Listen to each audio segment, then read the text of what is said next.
everybody and welcome back. This is Swati Gupta, Chartered Accountant. आज हम international accounting standard 32 या फिर आप कह सकते हैं इंडियन अकाउंटिंग स्टैंडर्ड 32 पढ़ने वाले हैं। इसका नाम है फाइनेंशियल इंस्ट्रूमेंट प्रेजेंटेशन।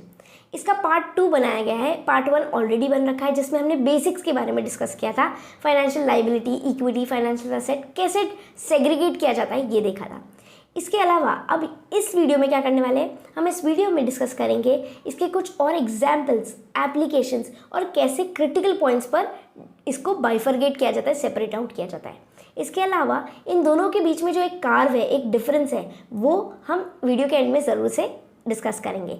तो वीडियो को एंड तक देखना ज़रूरी है ताकि पार्ट 1 और पार्ट 2 पूरा देखने पर आपको ये स्टैंडर्ड पर पकड़ बन जाए, पूरा अच्छे से क्लियर हो जाए। I think we are good to go ahead, let's begin.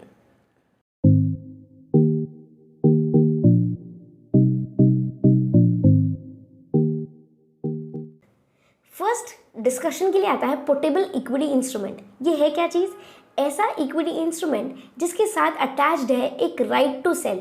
मतलब जिसके पास ये इक्विटी इंस्ट्रूमेंट है उसके पास एक राइट है कि वो जब चाहे जब इसको सेल कर सकता है, जब चाहे जब डिमांड कर सकता है कैश। मतलब कि जो इशूअर है, जो इक्विटी इंस्ट्रूमेंट का इशूअर है, उसके पास क्या है? उसके पास ऑब्लिगेशन टू डिलीवर कैश है, फाइनेंशियल लाइबिलिटी की तरह। इसलिए इसको क्या करेंगे? कंसिडर करेंगे। देखो, a puttable equity instrument by nature is financial liability because holder can demand cash by putting back the instrument to issuer and issuer is contractually obliged to pay cash और other financial asset. Okay, in this case nature से, नाम से, चाहे ये equity sound कर रहा है, ठीक है, हम अगर नहीं पढ़ा होता हमने तो हम इसको डायरेक्टली इक्विटी इंस्ट्रूमेंट में क्लासीफाई कर देते, बट सिंस इसका नेचर क्या है? फाइनेंशियल लाइबिलिटी, इसलिए इसको फाइनेंशियल लाइबिलिटी की तरह ट्रीट करेंगे। और क्यों कर रहे हैं? क्योंकि इसमें एक कॉन्ट्रैक्चुअल ऑब्लिगेशन है कि डिलीवर करना है कैश या फिर कोई फाइनेंशियल एसेट। ओके, अब ये क्या है? एक जनरल रूल है। किसका? पोर्टेबल इक्विटी इंस्ट्रूमेंट का। जनरल रूल क्या कहता है कि ये फाइनेंशियल लाइबिलिटी की तरह रिकॉर्ड होगा, पर इसके कुछ एक्सेप्शंस है। 4 एक्सेप्शन केस देखेंगे जहां पर equity instrument, portable equity instrument की तरह क्लासीफाई होगा, फाइनेंशियल लाइबिलिटी नहीं कंसिडर किया जाएगा। क्लियर है? जनरल रूल कहता है फाइनेंशियल लाइबिलिटी है इक्विटी इंस्ट्रूमेंट जो कि पोर्टेबल फॉर्म में है, और इसका एक्सेप्शन क्या कहेगा कि पोर्टेबल इक्विटी इंस्ट्रूमेंट क्या है? इक्विटी इंस्ट्रूमेंट की तरह ही कंसिडर किया जाएगा। देखते हैं। फर्स्टली, ऐसा when the holder of portable equity instrument has pro rata right in the share of net asset of the entity in the event of liquidation only। क्या बोला जा रहा है कि इसके पास डिमांड टू कैश करने का राइट तो है, पर सिर्फ और सिर्फ ये लिक्विडेशन पे ही कर सकता है। इसके अलावा भी प्रो राटा राइट है। मतलब अगर होल्डर के पास 10% के शेयर्स है, ठीक है, 10% शेयर्स है, तो जब नेट एसेट लास्ट में लिक्विडेशन पे निकलेगी, ठीक है, तो उसका 10% पोर्शन किसके पास जाएगा? इस होल्डर के पास जाएगा। तो बोल रहे प्रो राटा राइट, मतलब प्रोपोर्शनेट राइट है। किस पे है? नेट एसेट पे है। कब है? लिक्विडेशन पे है। तो क्या कंसिडर किया जाएगा? इसको इक्विटी की तरह क्लासीफाई करेगा despite being puttable equity instrument. Next exception आता है when the holder has instrument which is subordinate to all class of instruments.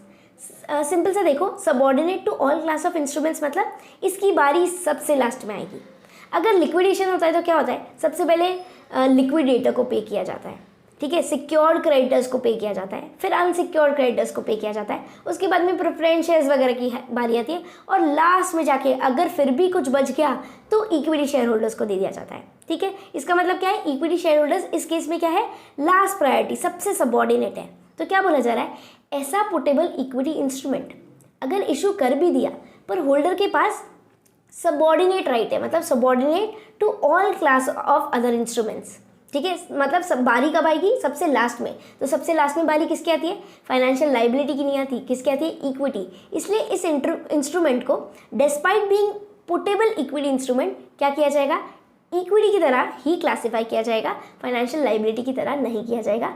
इसलिए ये क्या है? Exception to general rule. Next बोलते हैं when all instruments are puttable that is all equity shares have identical features. यहाँ पर पिछले में क्या था कि कैटेगरी बना रखी है और लास्ट प्रायोरिटी, तो लास्ट प्रायोरिटी जिसकी है उसको हमने इक्विटी कंसिडर करवा दिया। अब यहाँ पर सबकी सेम लेवल है, किसी की कोई प्रायोरिटी अलग से नहीं है, तो सारे के सारे क्या हो गए? इक्वल हो गए मतलब सारे, सबको क्या बटेगा? सबको लास्ट में शेयर मिलेगा। अगर लास्ट में शेयर मिलेगा मतलब सारे के सारे इक्विटी की तरह क्लासीफाई हो जाएंगे। नेक्स्ट देखते हैं, when puttable equity shares issued with no obligation to deliver cash और एनी फाइनेंशियल एसेट और to be settled in variable number of equity shares. ना ही कैश दे रहा है, ना ही कोई फाइनेंशियल एसेट, ना ही वेरिएबल नंबर ऑफ शेयर्स में इसको सेटल करना है। इसका मतलब फिक्स नंबर ऑफ शेयर्स में करना है। हमने एक टेबल देखी थी जहाँ पर अगर कंसिडरेशन फिक्स हो और सेटलमेंट का तरीका भी फिक्स हो, अगर दोनों ही चीज़ें फिक्स हो तो ही जाके इक्विटी माना जाता है।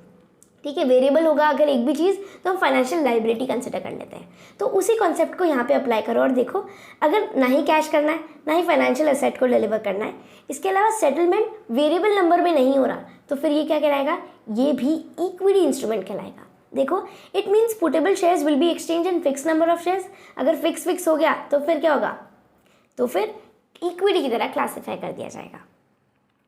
नेक्स्ट आता है नॉन फाइनेंशियल कॉन्ट्रैक्ट। इतना इंपॉर्टेंट नहीं है पर हल्का सा इसमें अलग क्या करते हैं, ट्रीटमेंट करते हैं। ध्यान से देखो, जनरल एनालिसिस क्या कहता है, अगर इसको ऑर्डिनरी कोर्स ऑफ ट्रेड में बेचा है तो फिर क्या मानेंगे, इस स्टैंडर्ड में इंक्लूड ही नहीं करेंगे। और अगर अदर देन ऑर्डिनरी ट्रेड और यूज़ रिक्वायरमेंट के लिए अगर इसको इशू किया है तो फिर क्या करेंगे, तो इसको इस स्टैंडर्ड में ट्रीटमेंट करेंगे और इंक्लूड करेंगे।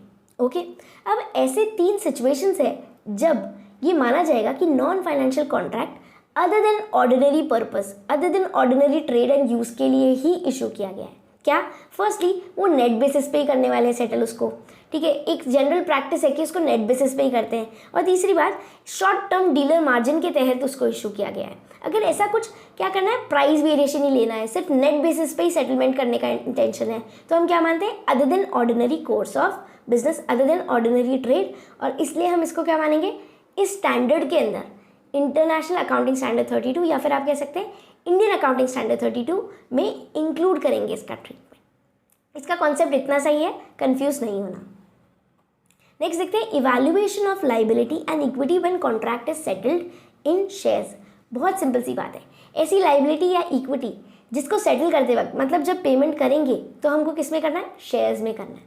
अब बात समझो, फिर से वही टेबल को रेफर करो जहाँ पर हमने देखा था कि अरे यार अगर फिक्स हुआ, ठीक है, तो ही जाके इक्विटी मानेंगे। अगर एक भी चीज़ वेरिएबल है, या कंसिडरेशन वेरिएबल है या फिर सेटलमेंट वेरिएबल है, इन दोनों में से एक भी चीज़ वेरिएबल है, तो हम क्या करते हैं, फाइनेंशियल लाइबिलिटी मानते हैं।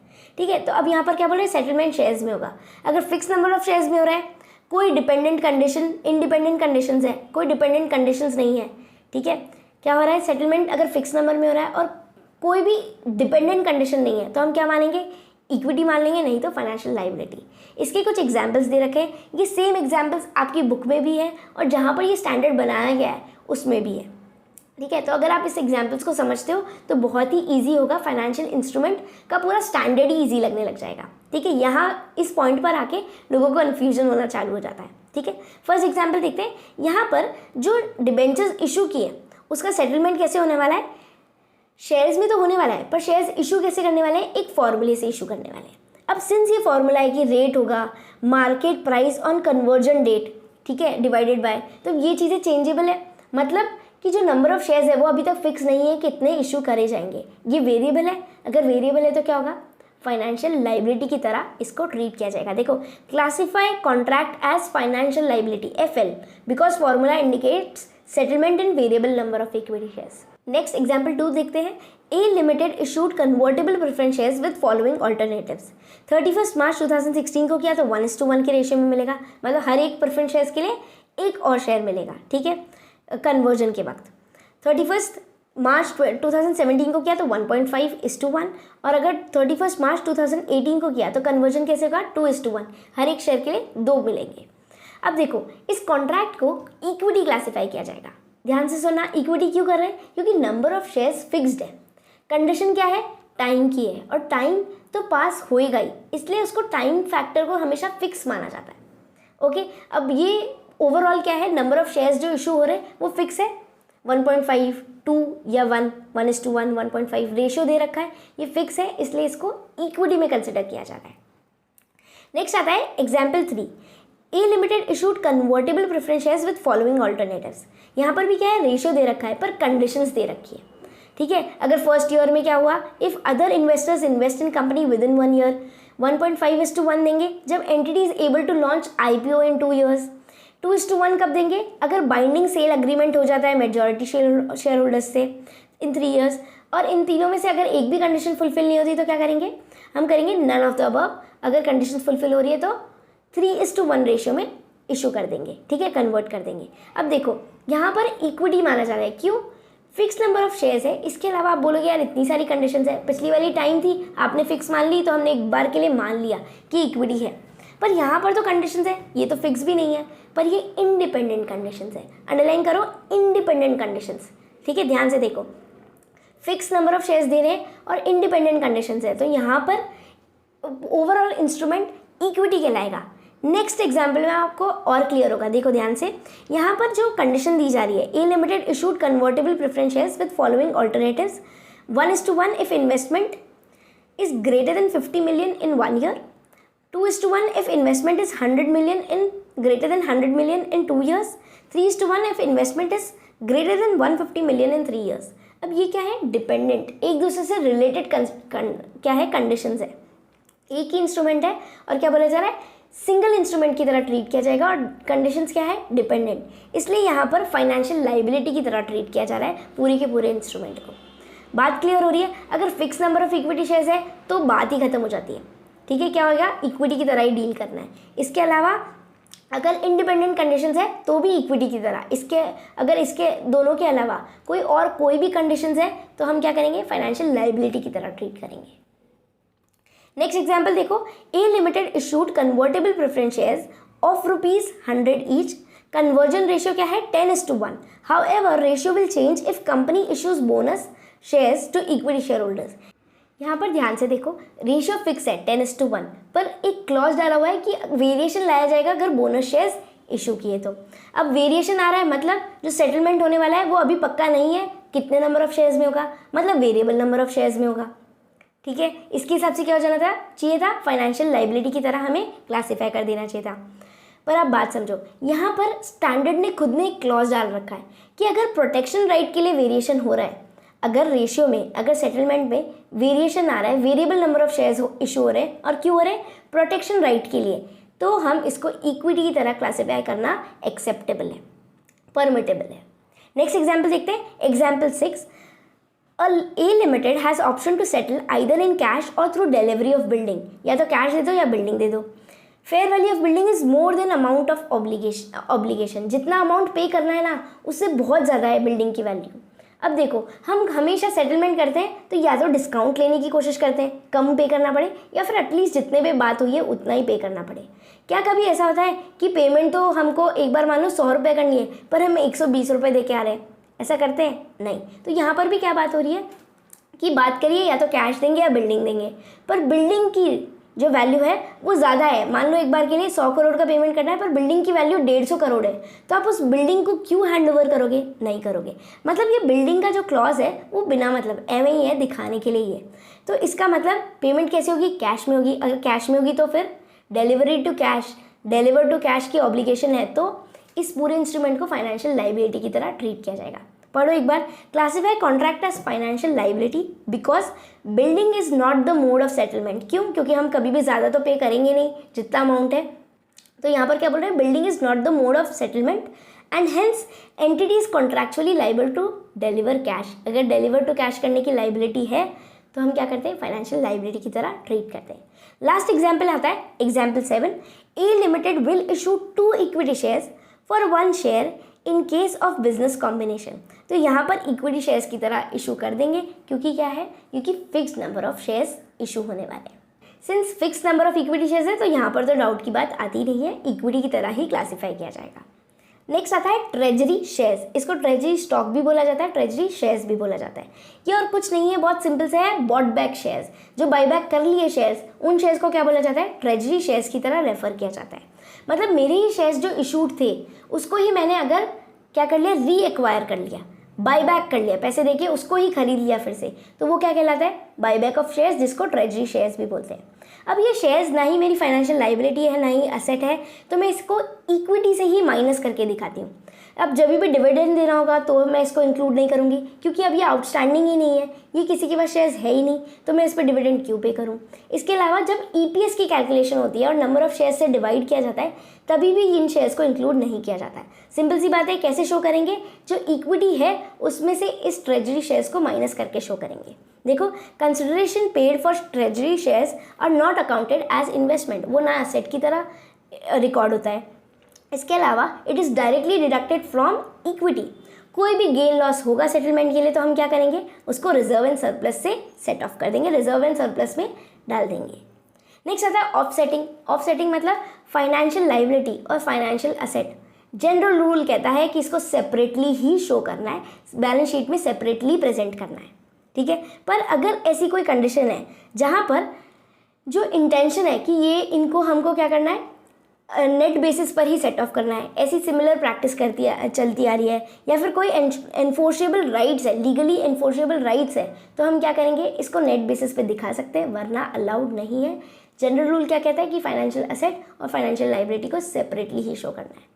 अब ये आता है ना कि नेट बेसिस पे सेट ऑफ करना है, इसका मतलब फॉर एग्जाम्पल मैंने कोई चीज़ बाय करी और सेल करी, ठीक है, जो डिफरेंस है उसका मेरे को क्या करना है, उसको मेरे को नेट ऑफ करके ही इंक्लूड करना है। फॉर एग्जाम्पल एक बार के लिए मानो मैंने मार्केट एक से आर्बिट्रेशन करने वाली हूँ मैं, ठीक है, मैंने मार्केट ए से कुछ खरीदा, ठीक है, 100 शेयर्स, और मैं मार्केट बी में सेल करने वाली हूँ। अब बात समझो, मेरी एक चीज़ एसेट हो गई, एक चीज़ लाइबिलिटी हो गई।